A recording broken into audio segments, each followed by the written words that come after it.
Howdy, howdy. Welcome on in to the pre-show before the free show. Hello. It's a Monday.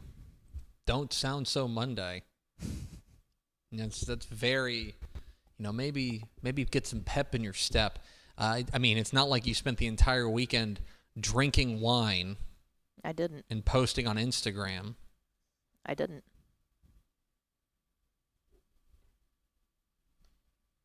I don't know what you're doing. Oh, yeah? I had my bridal shower. Uh-huh.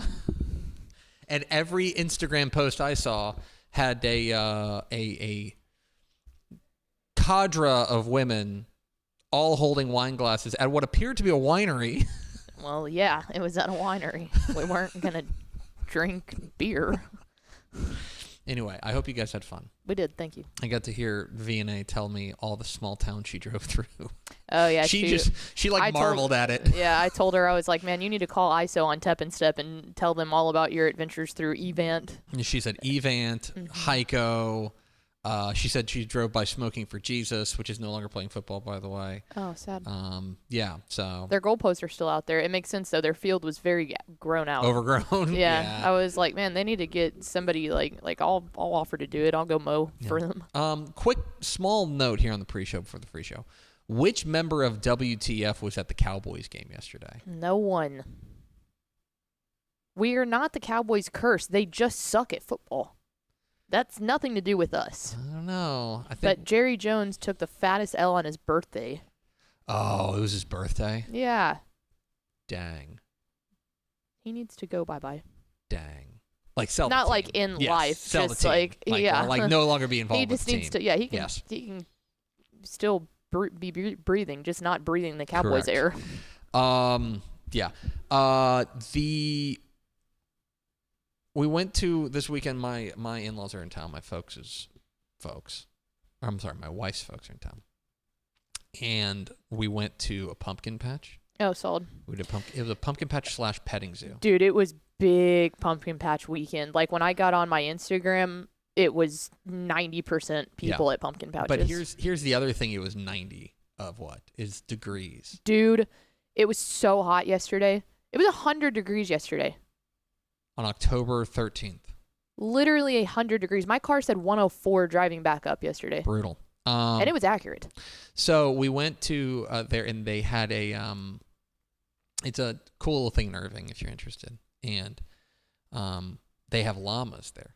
Nice. They have goats. They have goats. How did you just confuse a goat and a llama? They did have llamas, but the story I'm going to tell referred to goats. Okay. So they had like a goat pen that you can, for a nominal fee, get a cup of feed. And of course, these goats are well trained to just like attack you. What I'm here to tell you is that I think Max Tepper, our youngest, is pretty fearless when it comes to animals. That seems fair. Because this dude, he was just like, yeah, dude, bring it on. Like, and to be clear, these goats understand what they're doing. They understand, like, if I bite, it's going to be bad for me. Right. So it's all just like, they're just like, licking it off of your hand. But Max, for the most part, he got like surrounded by like 6 of them at one point, and he was like, this is maybe not cool. But like, other than that, he was rocking and rolling. He thought that feeding those goats was awesome. Was Hank hesitant? Hank is always hesitant. That's Hank is very... Hank lives in hesitation. Hank is very... measured. Calculated. He's very thoughtful about that. Be like, I don't know. I want these goats jumping on me. Would that be a bad idea? Whereas Max is just like, let's go, brothers. Yeah. Follow me to freedom.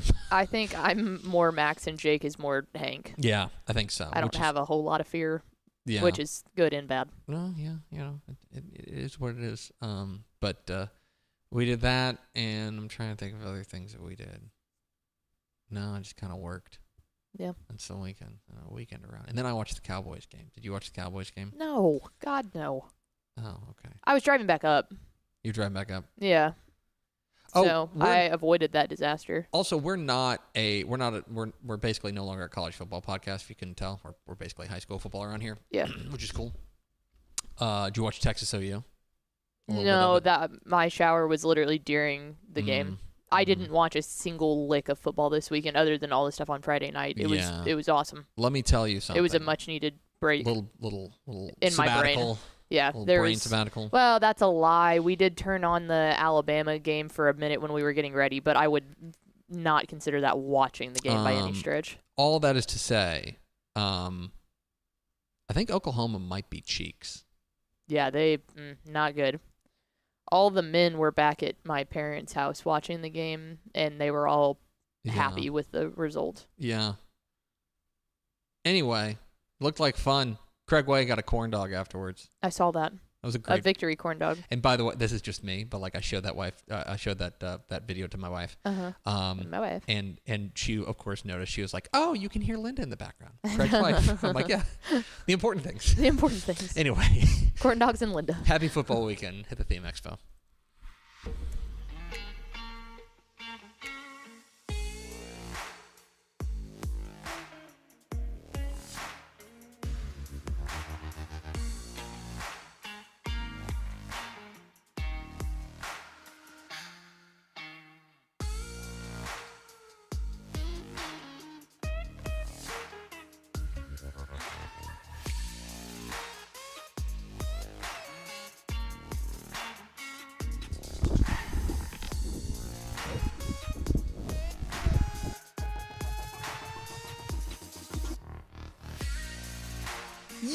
Yes, y'all. From the new Dave Campbell's Texas Football Mothership here in beautiful Lewisville, Texas, it is Texas Football Today, a show with a bunch of wires that you can't see that are making this whole thing happen. My name's Greg Tepper. That is the goal of production. My name is Greg Tepper. I'm gonna make it so that by the time this show ends, it shuffles off its mortal coil. People are going to be like, yeah, I know how broadcasting works. Tepper just told me all the things. Well, okay. My name's Greg Tepper. I'm wearing Way to ruin the magic. That's how I hear pickle. That thing. My name's Greg Tepper. I'm the managing editor of Dave Campbell's Texas Football and TexasFootball.com. Thank you for spending part of your day with us. Whether you're watching us live, TexasFootball.com, Facebook, YouTube, Twitter, all the places, or you're listening to the podcast, which you can subscribe to on the podcast vendor of your choice. Either way, thank you for doing your part. Support your local mediocre internet show. I am sitting over there at the helm today, making us sound good. She is the Duchess of the Dorks, Miss 305, back from her bridal shower. She's Ashley Pickle. And here with a full report on her bridal shower is Ashley Pickle. It was fantastic. Thanks for asking. Anything else you want to say? No, it was good. Yeah, we had a bridal shower at the winery. My aunt, my Which aunt? KK. KK's daughter-in-law, which I guess is like it's my cousin's wife. But that doesn't seem like holding her in high enough regard. You know what I'm saying? And then my mom. But they all threw it, and it was awesome. Let me ask you a question. Mm-hmm. Would it and you know that I'm going to be at your wedding. Mm-hmm. Would it be? And I'm not saying this. I'm just pre-saying this. Oh, jeez. Would it be detrimental to me long term if I were to say that Aunt KK is my favorite of your aunts? No. That wouldn't get me assaulted at the wedding? I don't think so. Okay, no. I'll think about saying I it think then. she's I'll think about saying it. I think she's like the crowd favorite. Like I think everyone would agree with that. Like even Trish, because she is an aunt to the rest of my cousins. Got it. She's the Greg Powers of your aunts. Yeah, it's hard. Mm-hmm. I think everybody would agree that KK's like the GOAT. Got it. I understand. Plain and simple. Today is Monday, October 14th, 2024. 45 days until Thanksgiving. Lord, this year's going too fast. I need time to slow down a second. And Canadian Thanksgiving is sometime this week. I think it's today. It might be today. I'm pretty sure because I remember you going, wait, it's on a Monday? Yeah, I think it is. I think it is. Anyway, Anyway, there's no way to figure this out. There's no way to know. Happy birthday. Actually, could you put those shot on you real quick? Because I want to get your genuine reaction whenever I say this. Okay. I was trying to look up when Canadian Thanksgiving was. I'll look that up. Canadian Thanksgiving is today. Happy Canadian Thanksgiving. Nice. Okay, now that put the stuff shot is on out you. for that. Yeah. Okay. Happy birthday to Usher. Oh, nice. Solid. It's episode 1807. To be clear, if my wife were producing the show today, she would have the exact same reaction, perhaps even worse. Shout out. It's episode 1807. On today's show, folks, big show, big recap show. Monday morning fallout, overreact to the football weekend. Then we're going to be joined by the head coach of their surprising 6-0 Bryan Rudder Rangers. Coach Eric Ezar will join us. A big win over Waco University to move to 6-0 for the first time in program history. We will talk with Coach Ezar coming up here in a little bit. Then we're going to unveil the Week 8 Dave Campbell's Texas Football, Associated Press, Texas High School Football State Rankings. We'll roll out the Week 7 Dave Campbell's Texan Live Top 10 Plays of the Week. We'll round it all out with Greg Powers, our Director of Recruiting here, a little This Week in Recruiting. And, of course, we'll finish it all off with Mailbag Final Thoughts if you get your questions in on Facebook and YouTube. Do we have first four through the door? We sure do. Remember this time. Was Jacob Sherman, TJ Hudson, Aaron Arbuckle, and jersey number 69. Nice. Welcome in, fellas. Welcome in, friends. We do appreciate you spending a little bit of your day with us, and you can watch us do this. Pickle! Hit the air raid siren sign for Monday Morning Fallout.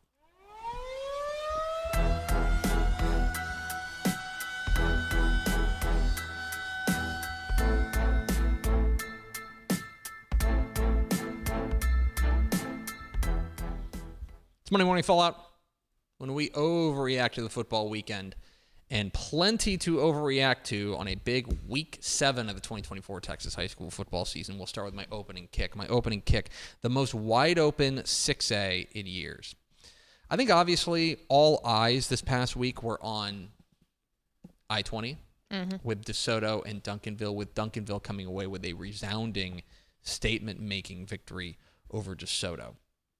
And it lived up to the hype. Decorian Moore was absolutely ridiculous in this game. And it was a total scene there in DeSoto. And coming off of that game, I think you would be within your rights to say, hey, Duncanville, certainly looking the part of the number one team in Class 6A. And yet, as I thought about it over the weekend, the nagging thought in the back of my head was, I don't know that there is a clear favorite in any of the 6A brackets this year. Yeah. In either 6A D1 or 6A D2. For 6A D1, obviously Duncanville is going to 6A Division I bracket, assuming they make the playoffs. If they make the playoffs, they'll go to the 6A Division I bracket, and they will be on that short list of contenders. But so will Atascocita. Mm-hmm. So will Galena Park North Shore. So will North Crowley, right? So will Lake Travis. So will Allen, right? I think there is, when you take a look at 6A Division I, a variety of different contenders there that could make that big move.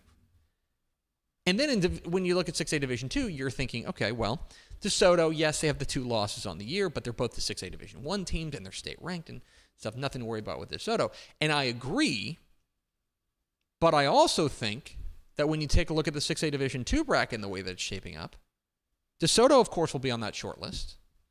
So will Humble Summer Creek. So will potentially Austin Westlake. They can go Division I or Division II. So will South Lake Carroll. Right? So will Cibolo Steel. So will Katy. They could go either way as well. I think that for the first time in years, we are going into the 6A playoffs without an idea of how it's going to end. And in the past few years, we've had this kind of thought of, oh, we're definitely heading for North Shore Duncanville.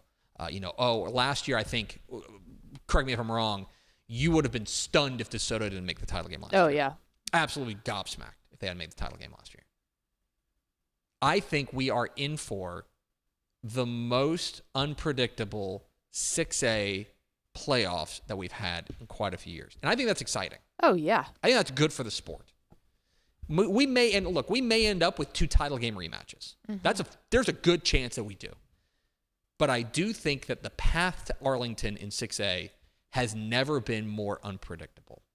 And I think that that's really exciting for the sport. Game of the week. You hear about this, Kev? Cherokee's 99, Marble Falls Faith 93. And let's be honest, this is an 11-man game. No, it's not. It's not? It's a 6-man I thought game. it was. No, Cherokee's a 6-man team. But anytime you get almost 200 combined points, you're going to get my attention. This game, now Marble Falls Faith is a private school 6-man team that has done this before. They are a high-scoring offense and a bit of a devil-may-care defense. Cherokee's the interesting one. Cherokee's really fascinating. Because you remember last week they took their first loss of the year to Benjamin, and they followed it up with a wild shootout with Marble Falls Face. Remember, last week Cherokee was the team that played, they played Benjamin, and I want to say Benjamin got into the hundreds. Yeah, they've played back-to-back games that finished 106-88 and 99-93. Goodness. So Cherokee's got a type. They've got a type. They come out with a win in this one. Anytime you get to close to 200 points, you're just going to be my game of the week. Let's go to my play of the week. This was sent to me by our friends at the Texas Private School Media. He tweeted it to me, and I quickly said, well, I'm done looking for my play of the week. Here is Enzo Bingham, the outstanding wide receiver for Plano Prestonwood, doing what we can only describe as his best Odell Beckham Jr. impression.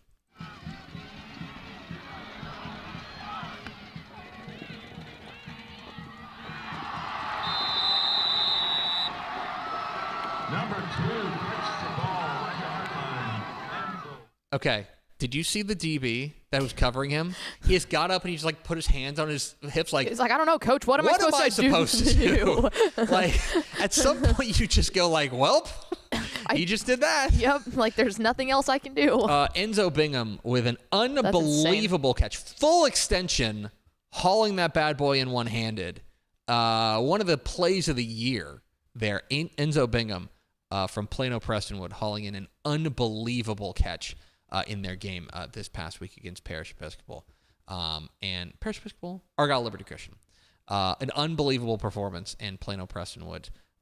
Enzo Bingham gets my play. Yeah, and he's doing week. that against a DB that's playing for a state-ranked Yeah, the number team. 2 team in the state. Pretty good. Time for my Dudes Rock Dude of the Week. Hashtag Dudes Rock. And every week we will honor a dude who rocked. And let's go to Huffman Hargrave, where Huffman Hargrave quarterback Nolan Cook... I'll say this again. Sorry, Nolan Cook. He cooked. He goes 20 of 27 for 336 yards and 5 touchdowns passing. He carried the ball 10 times for 104 yards and 2 touchdowns on the ground in Huffman Hargrave's big win over Vider, which was live on Dave Campbell's Texan Live. Was that Trevor on the call? Mm-hmm. Trevor Bullard on the call for Huffman Hargrave's big win, and he got to see Nolan Cook on for Huffman Hargrave. He is my Dudes Rock Dude of the Week. Pickle, I know you don't want to talk about the NFL right now. I know, I understand that, but we will not talk about the Cowboys. We will instead focus on the other like inside information, the deep dive, the kind of insider information that you only come to Texas Football Today for, as we roll out the NFL Minute with our chief NFL insider, my mom.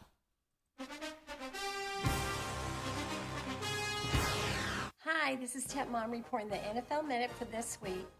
San Francisco beat Seattle 36-24 on Thursday night. These players played for San Francisco and also played Texas high school football. Linebacker D Winters went to Burton High School. Defensive lineman Jordan Elliott went to Houston Westside High School. Offensive tackle Trent Williams went to Longview High School. Running back Patrick Taylor went to Atascocita High School. And finally, defensive lineman Spencer Buford went to San Antonio Wagner. That's it for this week. See ya. Thanks, Mom. Thanks, as always, to our chief NFL correspondent, my mom.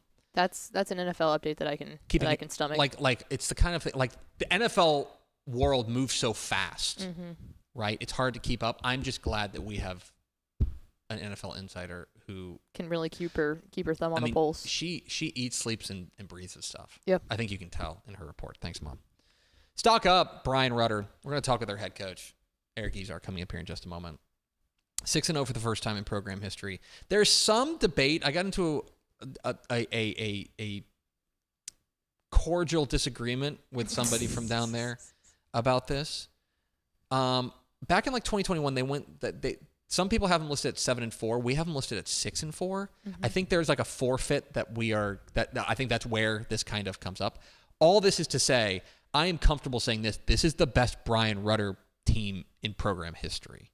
And a win over Waco University was really, really impressive. That was back when Ezar's son was the quarterback, I think. Mm-hmm. I went down and covered their game against Montgomery. This team is playing exceptionally well, and you do not beat a team like Waco University by accident. I'm excited to talk with Coach Eric Ezar coming in a moment because their stock is way, way up. Stock down. Let's talk about Pottsboro. What? So last week, they take on Palmer. Now, Palmer is a good team, 5-2 on the year. They lose 55-34. I will tell you that I think this was a bit of like defensive chickens come home to roost issue for Pottsboro. Yeah. They have been kind of skating by, giving up in the 30s offensively. They're now averaging giving up 30 points per game. And this week they just kind of couldn't outscore it. Like Palmer was able to get some stops. This is now, I mean, if Palmer continues to roll on, and look, they're going to be favored in the rest of their games. If Palmer beats Whitesboro this week, then they're going to be the clear favorite to win the district. Then you're talking about a second seed Pottsboro team, which could really shake up the bracket there in 3A Division 1. Kind of surprising there. I'm monitoring it. I'm monitoring what's going on at Pottsboro because I thought that the defensive performance there left a little something to be desired. It's time for the Matt Stepp. He got that dog in him player of the week. It's Canadian Thanksgiving, but Matt Stepp thankfully filed this report before he got on a plane to hand out the Matt Stepp. He got that dog in him player of the week. And now, the Matt Stepp. He got that dog in him. Player of the week. Hey y'all, Matt Stepp with Dave Campbell's Texas Football here at DFW Airport as I'm flying to Canada for Thanksgiving. But before I leave the country and enjoy some good Thanksgiving cooking, it's time to bring you the Week 7 Matt Stepp, He Got That Dog in Him Award. And the winner of this week's Matt Stepp, He Got That Dog in Him Award is none other than Palestine Westwood quarterback Kavian Bryan.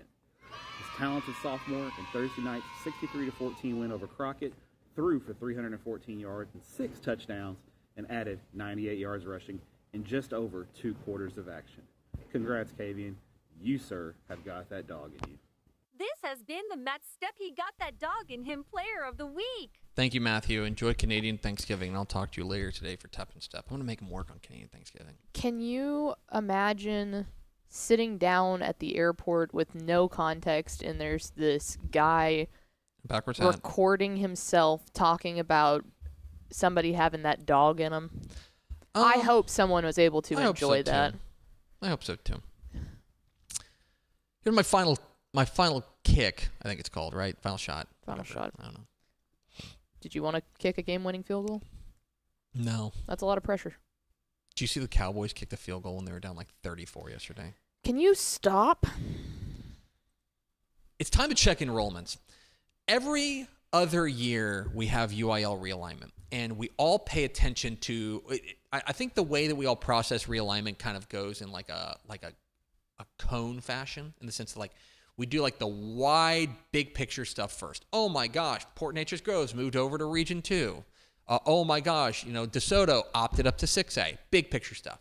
Then you narrow it down, you start looking at districts, right? Maybe you start looking at like regional things, stuff like that, by district matchups, smaller and smaller. We're getting to the point now in the season where it is important to start paying attention to perhaps the most granular part of it, which is enrollments. Mm-hmm. Because there are a couple of teams who are on that bubble of going 6A Division 1 or 6A Division 2, depending on what other teams get into the playoffs. So, for example, keep an eye on Austin Westlake. Austin Westlake is a team that can go either way.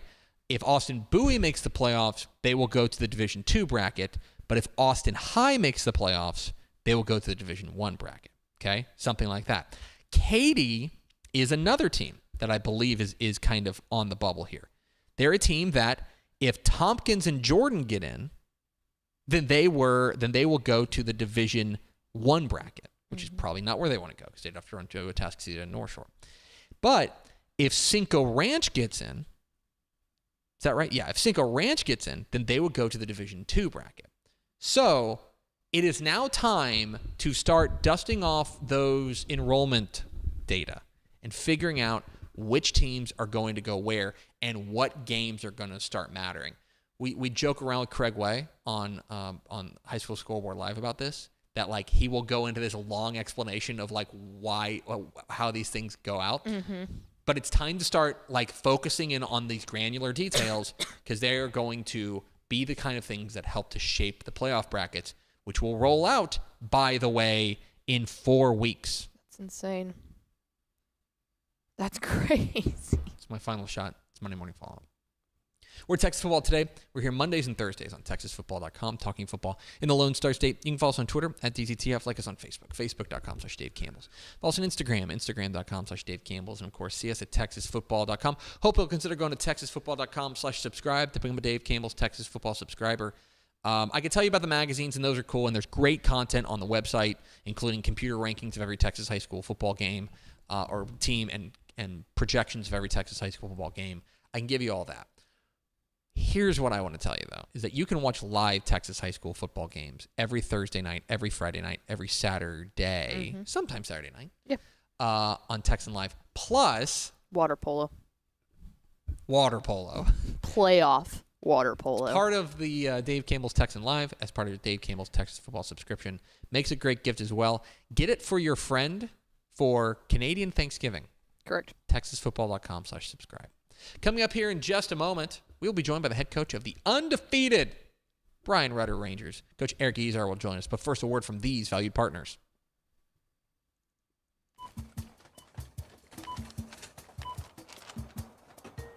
30-yard line, the 20, the 10.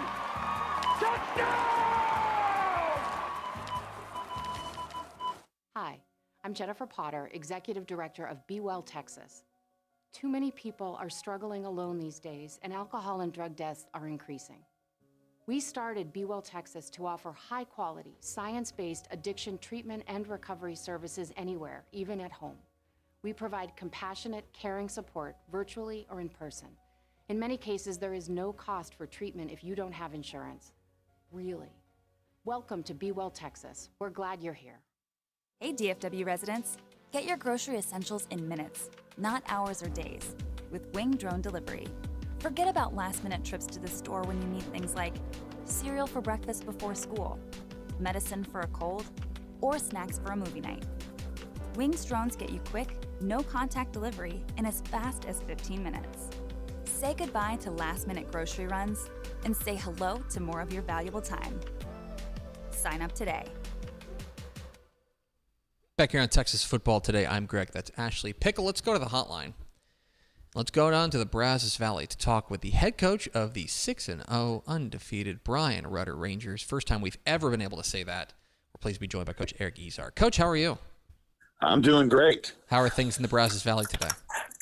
The sun's out and it's a little bit cooler, so it's good. I can't complain, and certainly there's no complaining to be done around Rudder High School these days. You guys are 6-0 for the first time in program history after your big win over Waco University this past weekend.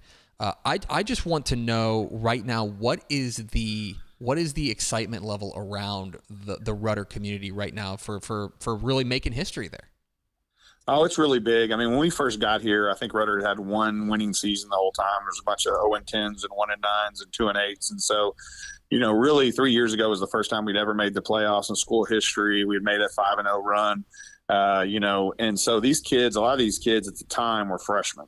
So they got to kind of see that, but then all these kids started as sophomores. So they took their lumps at 2-8 and 3-7 last year. And so, they took the lumps, and sometimes that's when it's the sweetest, is when you've been through the tough times, to get a little bit of the good times.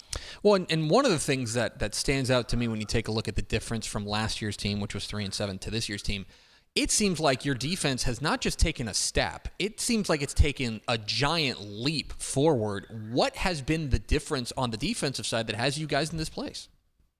Well, I really think last year too. I mean, I don't think people realize, our district, we had Huntsville, we had Lake Creek, we had Randall. And so, I mean, I don't know that we're not an unlike team as last year. I just think, we were 7-3 going into the fourth quarter with Huntsville. We were ahead of Randall going into the fourth quarter. We played Brenham pretty good for a half, so we had it. We just weren't able to finish, and we didn't handle adversity very well. So I think defensively, And offensively, we've really been able to handle adversity. If we get a bad call, or we turn over the ball, but really the strength of the defense has really been able to get turnovers. Coach George has done a great job. Our defensive coordinator teaching stripping the ball. We've been getting interceptions. We've been getting balls. We've been doing a lot of scooping and scoring. And I think last week that was a big play. Derek Franklin had a scoop and score from about 50 yards out, and that changes a lot of the momentum. And high school football is definitely about momentum. Eric Ezar, the head coach of the Bryan Rudder Rangers, joins us here at Texas Football Today. Get involved in the conversation, #TF Today. Coach, the other side of the ball, of course, has been no slouch as well, and I can't help but pay attention to what Javen Jesse, your QB1, has been doing this year, and taking care of the football, 20 touchdowns against just 4 interceptions, completing nearly 75% of his passes. The numbers are impressive. What is it about Javen Jesse that really makes him special this year? Man, he's just Joe Cool. I've never seen a kid who's just so calm and, doesn't get too excited, never gets too high, never gets too low. But, his accuracy is really incredible. After 4 games, he was 82% passing. And I've coached a long time, and I'm looking up and down the state to see if anybody's close. And nobody was close. Now he's cooled off a little bit. Now he's, in the 70s, but still, that's great, And so he's just been really good. We have a great receiving crew, led by Jaquise Martin. And, but he's not our only guy. I think Brandon Cooks has really come on. Caden Holmes is a kid who, has made some big plays for us. And then Jaden Erskine, he's our second leading or third leading receiver. And, it's just they're such a tight-knit group as receivers. And then A.J. Morrison's probably could possibly, our tailback, be our MVP. He probably touches it more than anybody. I want to ask you again about kind of the leadership on this team. I know you guys have, 7 or 8 guys that may be 3-year starters for you. How integral are those guys? Knowing that you got some youngsters sprinkled in there as well, some young exciting players. Yes, but how integral are those veteran guys to what you guys are doing right now? Well, we stole some stuff from Highland Park, or I did a long time ago from Randy Allen. We have a player council, and we try to develop those leaders young. Like we'll probably pick 2 in December. We'll pick 2 in February until we have about 10 kids on the leadership council. We teach them leadership skills, how it is to be a leader. But 2, it kind of gives the kids, okay, these are this is who we think are the leaders. And then we vote for captains, of course, when 2-a-days are over. But it just gives those kids kind of a sense of pride. Hey, I'm a leader. I've got to act like a leader. And, we have a deal. We have a pool party at my house, like the Saturday before we start the season, and we get together and talk about the goals for the season for our player council, so that they're kind of an extension of the coaching staff. I want to ask you, of course, all things are good right now, but it's on to the next one. The only thing better than 6-0, 7-0, and you guys are on the road this Friday night in Brenham. A real big test for your Rangers once again. I know you guys are already working on them, but and I don't ask you to give away the game here, but when you take a look at what you're going to be up against with the Cubs next week, I'm curious what you see. Well, watching Jacoby Dixon, their tailback. I've coached a long time, and he kind of reminds me of Jonathan Gray, maybe better. I know that's kind of crazy to say, but I think he's a kid who's going to play in the NFL someday, and as long as he stays healthy and doesn't have some kind of major injury. He's as good as I've seen in high school football. So it kind of starts with him. They're defensively. They have some good linebackers, good secondary kids, good defensive front. Their quarterback can make some good throws. He's got 2 or 3 good receivers, so that they've got a great team. And that's one thing. We're kind of the perennial underdogs. We've always been, and we kind of like it that way. But Brenham's the traditional, gets in the playoffs every year. And, if you're going to change your program, change your tradition, you got to beat people like that. And finally, Coach Eric Ezar here, the Bryan Rudder Rangers, join us here for Texas Football Today. Coach, I was on Valley Sports Southwest on Friday night. I know you guys, we had a camera out there and did an interview afterwards, and I couldn't help. You were getting a little emotional after that win. I know it's a huge win, but can you tell folks why that was such a big win and what was going through your mind after that game?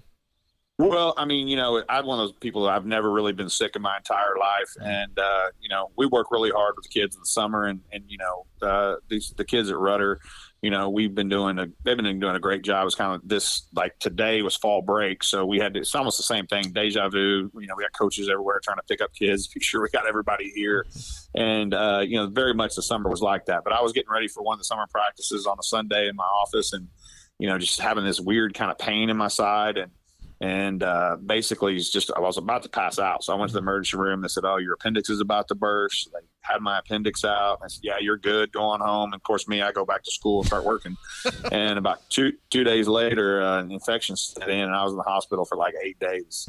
So, my white blood cell count kept going up and up and up. And, I'm trying to act like I'm not, scared or whatever. But, me and the good Lord had some great conversations. And, I think he was just preparing me for like, hey, you got you're going to get well, and you've got a lot of stuff in front of you. So that made me a little emotional. And I just wanted to give him, all the glory for everything he did for me to get me healthy, and just really for every day, every step I've taken. I think he's put me there. I think you can be a preacher or a teacher, and he wanted me to be a teacher and a coach. So that's what I've done. Well, we're thrilled that you're feeling better, and obviously I know the Rudder family is thrilled to have you back on the sideline as well, and not just because you're 6-0, but being 6-0 helps too.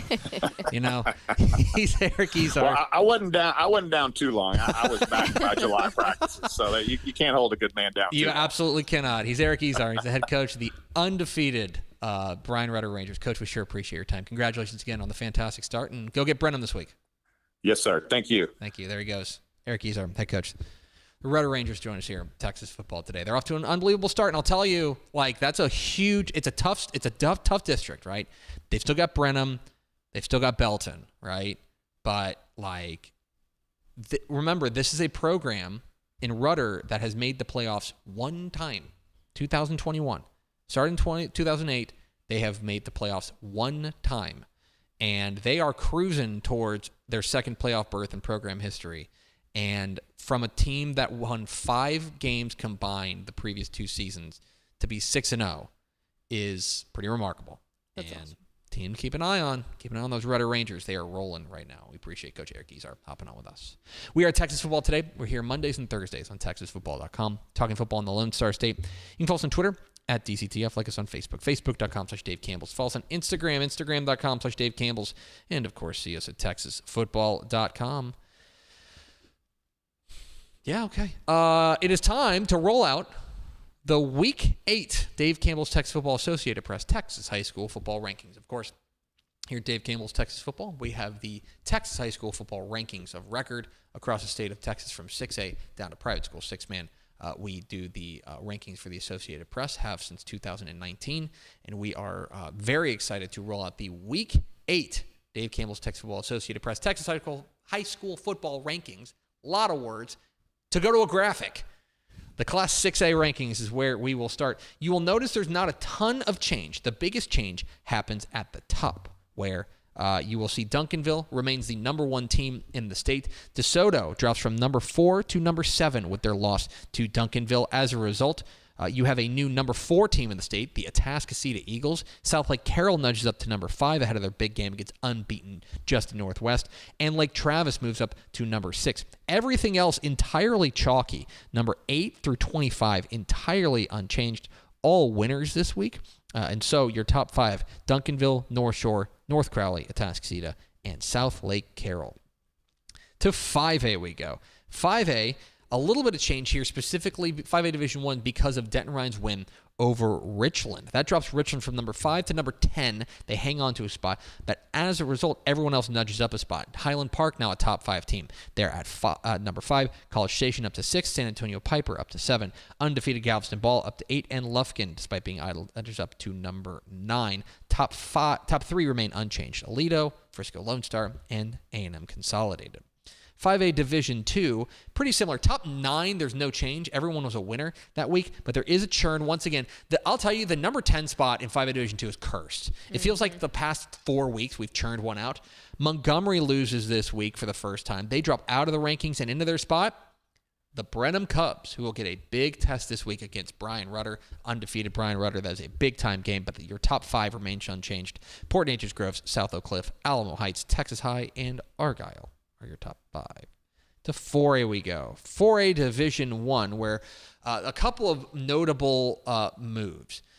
Kilgore dominates Tyler Chapel Hill 42-7. As a result, Chapel Hill drops out of the 4A Division I rankings, and Kilgore moves in at number 8. El Campo nudges up to number 5. Canyon Randall up to number 6. San Antonio Davenport up to number 7. Longview Pine Tree remains the same at number 9. They were idle this past week. Sulphur Springs loses their game to Salina. They drop out of the rankings. And in their place, the Black Cats of Bay City back into the rankings at number 10, which could set up a matchup of state-ranked El Campo and Bay City coming down the pike. Keep an eye on that. They got to get through Sinton first. Do have to get through Sinton. 4A Division II. 4A Division II, entirely unchanged. Top 10 undefeated. They go 9-0 this week. Really not even all that many close calls. The closest game was West Orange Stark came back against Jasper. That was a whale of a ball game. But West Orange Stark is now 5-1. They remain the number 10 team in the state. Top 5 remain unchanged. Carthage, Brock, Gilmer, Sinton, and Seminole. To 3A we go. 3A Division I. Pottsboro crashes out of the rankings with their kind of head-scratching loss to Palmer. They drop out of the rankings. As a result, Jefferson nudges up to number 7. Goliad nudges up to number 8. They finally got out of that number 9 spot. I feel like Goliad's been number 9 for like 7 weeks. Liberty Ilo nudges up to number 9 in the rankings. And back into the rankings at number 10, the Red Raiders of Winsboro into the rankings with a 70-7 win over Eustis. They're the number 10 team in the state. Top 5 remain unchanged in 3A Division I. Columbus, Malakoff, Bushland, Edna, and Hitchcock. 3A Division II got a little bit of a facelift, specifically because of one result. As Wichita Falls City View scores a big win over Jacksboro, 28-21. They nudge up to number 7. Grand Saline moves from number 10 to number 8 with their dominating win over Edgewood. Newton gets a win over Woodville to vault back into the rankings there at number 9. Jacksboro drops from number 6 to number 10 with their close loss to state-ranked City View. Top 5 remains unchanged in 3A Division II. Gunner, East Bernard, Poth, Lexington, and New Diana. To 2A we go. 2A Division I, the only changes at the bottom, where Beckville loses this week. They crash out of the rankings, and as a result, everyone kind of nudges up a spot. Honeygrove up to number 6, Panhandle up to number 7, Mason up to number 8. Hamilton remains the same at number 10 as they survive a scare from the Coleman Blue Cats. But new to the rankings, the 6-0 Eagles of Corsicana Mildred. They are 6-0 with a win over Frankston. As a result, they're state ranked for the first time. Top 5 remains unchanged. Stanford, Refugio, Ganado, Sunray, and Hawley, all winners this week. 2A Division II got a little bit of a facelift, specifically because of Groover's spectacular win over Stratford. As a result, Groover vaults from number 2 all the way up, or number 10 all the way up to number 5. Stratford drops from number 2 to number 6 with their loss. They are now 3-3 on the year. All good losses, but they drop to number 6. Collinsville vaults Munster to grab the number 2 spot in the rankings. Albany moves up a spot to number 5, and then Windthorst up a spot to number 6. Wink up a spot to number 7. Ropes down a spot to number 9, and Shiner down a spot to number 10 to make room for Groover making their big move. Mart remains the number 1 team, but your top 5 now in 2A Division II. Mart, Collinsville, Munster, Albany, and Groover are your top 5. To 6-man football we go, where if you're looking for some change, I got some bad news for you. 1A Division I entirely unchanged. The teams go a combined 7-0. Everyone's a winner. Top 5 remains unchanged. Gordon, Abbott, Whiteface, May, and Buena Vista all unbeaten. 1A Division II, only one small move, as that is Miami loses to Jonesboro. They crash out of the rankings. As a result, Iredell moves up to number 7. Strawn moves up to number 8. Amherst up to number 9. And new to the rankings, the unbeaten Blanket Tigers at 6-0-1 on the year. They are now the number 10 team in Dave Campbell's Texas football. Your top 5 teams remain unchanged. Jayton, Richland Springs, Oglesby, Motley County, and Benjamin.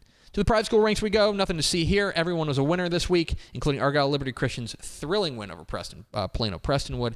They remain number 2. Top 5 and 11-man is San Antonio Holy Cross. Huge game this week against Dallas First Baptist, who's number 3. Fort Worth All Saints and Houston Kincaid. And in the 6-man ranks, again, nothing to see here. Everyone was a winner or they were idle. Your top 5, Houston Emory Weiner, Pasadena First Baptist, Fredericksburg Heritage, Corpus Christi Annapolis, and the Stars of Wichita Christian. So there you have it. Your Week 8 Dave Campbell's Texas Football Associated Press Texas High School Football Rankings. You can find all the rankings at texasfootball.com/rankings. And, of course, if you have complaints I believe, should we give out Brooke's email? That seems like a bad idea. File your complaints with your local congressman. TexasFootball.com/rankings. We are Texas Football Today. We're here Mondays and Thursdays on TexasFootball.com, talking football in the Lone Star State. You can follow us on Twitter at DCTF. Like us on Facebook, Facebook.com/Dave Campbell's. Also on Instagram, Instagram.com/Dave Campbell's. And, of course, see us at TexasFootball.com. Coming up here in just a moment, we'll be joined by Greg Powers, coming off of his star-making performance on Texas Football Tonight. We'll break it down. We're going to go segment by segment and figure out exactly what went right, what went wrong, I think. It was all right, to be clear. I was going to say, I don't think that anything went wrong from a Powers standpoint. But we will figure all that out with Greg Powers, our director of recruiting, and probably talk a little bit about this week in recruiting. But first, Pickle, Trevor Bullard, a man with a video editing capability. Specifically, we had him pour over all the games on Dave Campbell's Texan Live this past weekend and come up with the top 10 Texas high school football plays of the week presented by Body Armor. Here it is, your Week 7 Dave Campbell's Texan Live Top 10 Plays of the Week. Back up Huffman here, 4 minutes to go in the half. Cook under duress, stepping. Now he's going to chuck and run. Look at Cook go. He will spin. What a move. Goes Nolan Cook into the end zone. To the right of Alfie. Alfie's going to throw. Left slide. Ball's high. Tip. Caught. Touchdown. Iverson. 10:31. Jimerson to pass. It's Gibson. Spreading around the defense. Going from left to right to end zone. Touch. But has played in a lot of big games. This tunnel screen. This one's good, and that one's going to go. Is anybody going to catch Javion Towns? They will not. Touchdown. They'll now drop back to punt this one away. It'll be a quick kick on the right-hand side. Good kick right here from Lincoln. Caught at the 24, picked up on the right-hand side, and now he's got some room. Here goes Nolan Wida, 40, 50. He's going to take it to the house. Nolan Wida shows you what he can do. 4th and 16, Melvin going to go out wide. Hager going to throw to Melvin. He's looking to throw. Man's open, and it's caught. Touchdown. They are still going for it. 2-point conversion to win the game. Dubalbees tosses Ortiz for the corner of the end zone, stopped well short, and the Broncos survive against the Grizzlies. Barrier out of the gun, looks right, throwing it up for grabs at the back of the end zone, comes down with it, touchdown, Panthers, drawn from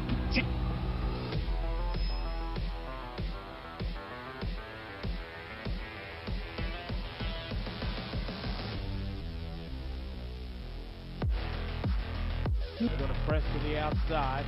Price is going to throw it. Intercepted again. Stays on his feet. And now he's still running. Looking for more space. It's number 14. Tyshawn Nixon. Nixon get past 81. Up ahead to the 50. 40. Has some blockers. Cuts it inside to the 20. Still running. Now to the 10. Nixon. Touchdown.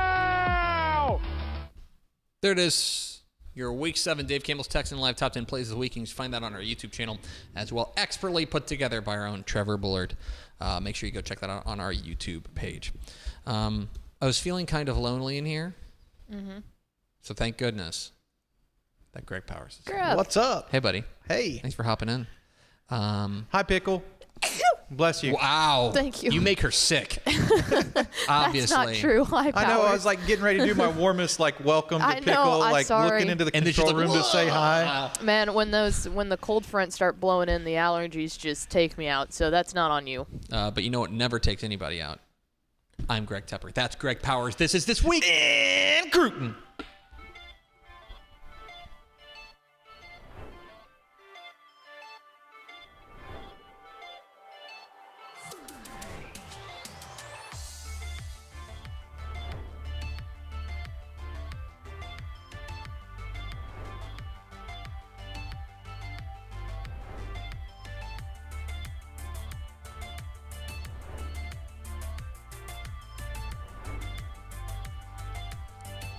It's This Week in Recruiting with Greg Powers. our vibes-based director of recruiting here, Dave Campbell's Texas Football. He was just sitting here literally dancing to the What a great theme song. Thank you. Follow him on Twitter, G-Power Scouts. He has fine work at texasfootball.com/recruiting. And, of course, this is brought to you by our good chicken friends at Chicken Express. Chicken Express. The cold front is coming through. It's gravy time in Texas. And so you better be coming through. That drive-through. I've got a good feeling about this week. I'm feeling that the press box is going to be blessed with Chicken Express this week somewhere. I just feel it. I'm going to see Justin Northwest take on South Lake Carroll at Justin ISD Stadium. So that has potential. And then Waxahachie on Friday also has strong Chicken Express potential. I feel like I've been to Waxahachie before and gotten Chicken Express. Is there a better feeling than walking into a press box and just seeing like a stack of yellow boxes? Yeah, it's awesome. Oh, my gosh. Especially when they're all individually like already planned out. Because then I can sneak some of the chicken tendies out of somebody else's box. This man's over here stealing chicken tendies. Listen. He's for the greater good. He's playing chess. Y'all are playing checkers. Okay. It's This Week in Recruiting. Keep an eye on your rolls. Greg Powers. Start with our prospect on the rise. Our prospect on the rise, we're going to San Antonio, to East Central High School, to talk about their senior linebacker, Myron Robinson, who is one of the top uncommitted prospects in the state. A lot of the top players in the state have already made commitments. We'll talk about a flip coming up here in a moment. But Myron Robinson, the outstanding linebacker there for East Central, not among them, and he's got a ton of places to choose from, including picking up an offer from Houston this week. Yeah, that was a big offer, I thought, on his list. And what I like what Houston does when they're evaluating prospects is that they're picking guys who bring a high level of athleticism to the table, and Myron Robinson brings plenty of that. As a matter of fact, East Central has used him a lot on the offensive side of the ball this season at running back, and that's where he's really popped off to me. His defensive highlights that you're watching as I'm speaking about him show off that athleticism because he gets downhill quickly. He has sideline to sideline potential, but in today's modern era of football, a lot of these guys who are offensive stars are the guys that transfer over to play defense full time and really excel. Well, Robinson has a defensive background with the athleticism to flip over and play offense. So I guess you, with him, get the best of both worlds. Yeah, he is a two-way star, but certainly will stick at the linebacker spot because of just his physicality. And yeah, a ton of offers out there, including some big time offers. You mentioned from ACC, Big 12, some big time offers out there, Pac-12 as well. Very interested to see where he ends up landing there. Myron Robinson, the outstanding linebacker at San Antonio East Central. Let's roll on to our commit of the week, and it may as well be called our flip of the week. Yeah, because our commit of the week is Lovejoy wide receiver Dalen McCutcheon, which you saw him a couple weeks ago. And came away thoroughly impressed with the 6 foot, 175-pound then Florida State commit. I say then because he is now a commit to the Texas Longhorns as he has flipped from the Seminoles to the Horns in a big get for Steve Sarkisian. What a week for Texas Longhorns fans, right? Drubbing of Oklahoma in the Red River game, and right prior to that, they got the news that Dalen McCutcheon was going to stay in state and flip his commitment from Florida State to Texas. Of course, Texas and SMU were right in the thick of that recruitment when he picked Florida State the first time around. He also took an official visit to Ohio State. But a little bit of a Lovejoy connection in Austin because Dalen McCutcheon is going to be joining a roster that has Parker Livingston on it. Of course, started at Lovejoy last season. It was like a 1-2 combo wide receiver. I guess it's not – we wouldn't say wide receiver U because they're high school programs. Wide receiver but high? Wide receiver high at Lovejoy because Kyle Parker went to LSU, then Parker Livingston went to Texas. Now you have Dalen McCutcheon. The Leopards are producing a whole lot of skill talent in Lucas right now, and Dalen McCutcheon is next in line. 5'11", 6 foot, 180 pounds, 185 pounds. He runs all the routes in the tree, tremendous hands, knows how to get separation, and to me is a versatile receiver in the fact that he could play inside out or outside in. They pitched him strongly on the DeAndre Moore role in that offense, and he bought into that. So I think he likes the idea or the thought of playing out of that slot position for Steve Sarkisian, which will scheme him open. We saw that on Saturday. and get him the football plenty. Every time I see Dalen McCutcheon tape, it always feels like he's taking like a route that's supposed to be here. Of course, he's doing a deep shot here, but like a route that's supposed to be like an 8-yard catch, and he's turning it into like an 18-yard catch. The game's slow for him to me. Yeah. Like it just seems like it comes easy. That shouldn't be what you say about a high school football player, but he's so smooth. He plays so balanced and just does what he's supposed to do, and then delivers the big eye-opening type of plays. He's one of those guys you really can't pick his game apart. There isn't a strong weakness. There's a reason he's the number 20 prospect in the Dave Campbell's Texas Football Rising Hot 100 at texasfootball.com/recruiting. Let's round it all out with our underclassmen of the week. Our underclassmen of the week, going back to San Antonio, talk about their San Antonio Roosevelt's sophomore offensive lineman, Caden Scott. Monster. This young man is probably, I don't have his birth date in front of me, but probably 16 years old if he's a sophomore. 15 maybe, yeah. Clocking in at 6'8", 280. I'm sorry, 6'8", 290. And he picked up offers this week from Texas, Texas A&M, and Tennessee. Nice little week at the office there for San Antonio Roosevelt's Caden Scott. Yeah, and San Antonio, I'm naming the notebook this week San Antonio Rising. Mm-hmm. Well, this is one of the guys that's definitely popping off, not only in the Lone Star State, but across the country, because when you see him on the film, he definitely sticks out like a sore thumb. Big, strong, long. He's a mauler at the point of attack, and now that he picked up some really big offers over the course of like the last 8 to 10 days, he's one of the more heavily pursued guys in the 2027 cycle in the entire Lone Star State, not just in the San Antonio area. Now has offers from the schools that you mentioned, plus Arkansas, Houston, Ole Miss, TCU, Tech, et cetera, et cetera.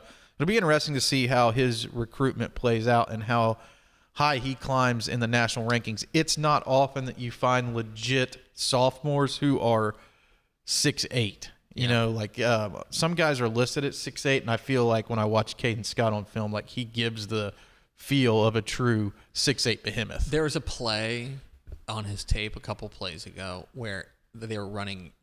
He's up playing left tackle. They're running GT counter to the left, so the right guard, right tackle are pulling around, and so he's blocking down.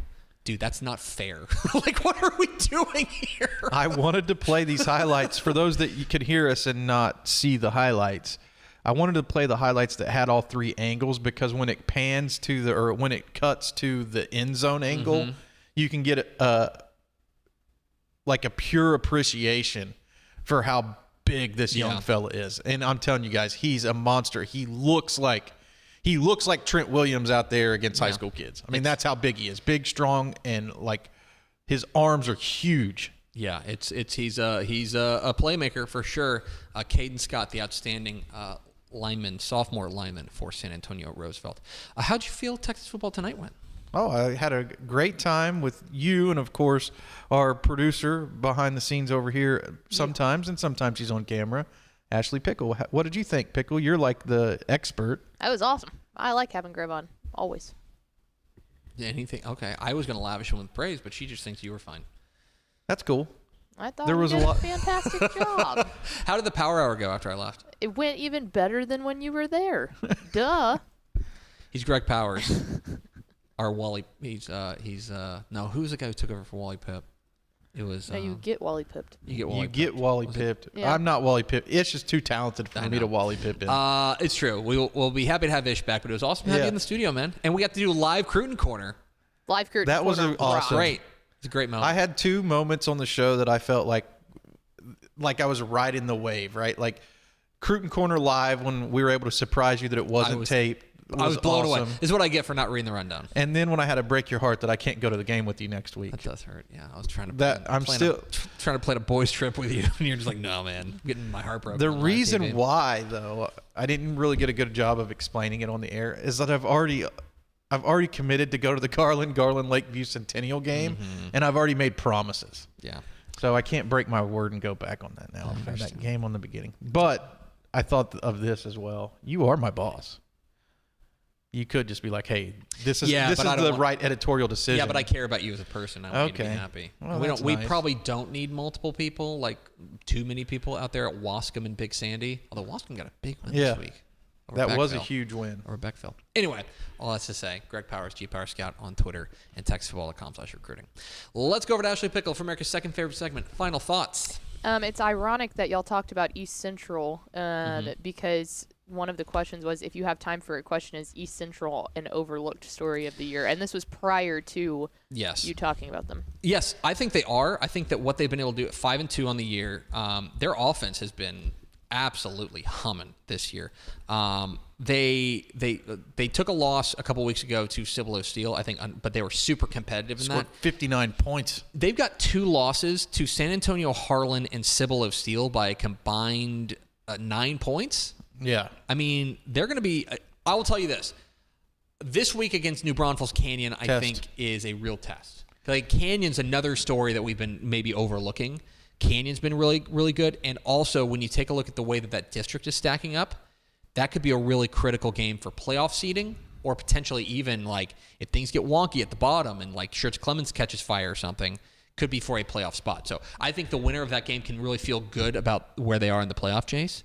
That's a big, big game for East Central this week. But they've been fantastic. I've been really impressed with what Joe Hobart's been doing. Yeah, the meat of their schedule seems like it's coming up on the last 3 games, because I'm not going to sleep on. Schertz Clemens hasn't played as well this year as you think that they would normally play. But if they figure it out. But they're a dangerous, like, end-of-the-year game. The thing about this district, in District 29 6A, everything is still out in front of everybody. Like, Cibolo Steel, I think, has established themselves as the team to beat. But, like, past that, everyone else, everything else is still in front of them. It's going to be like a wild final stretch down. When you can have a dude on offense and defense like Myron Robinson, I'm telling you, dude's he is a mate. Like, he's a fun high school football player to watch. A lot of fun to watch. What's next, Pickle? I got one more for you. Question: what's an alternative to reclassification other than school enrollment?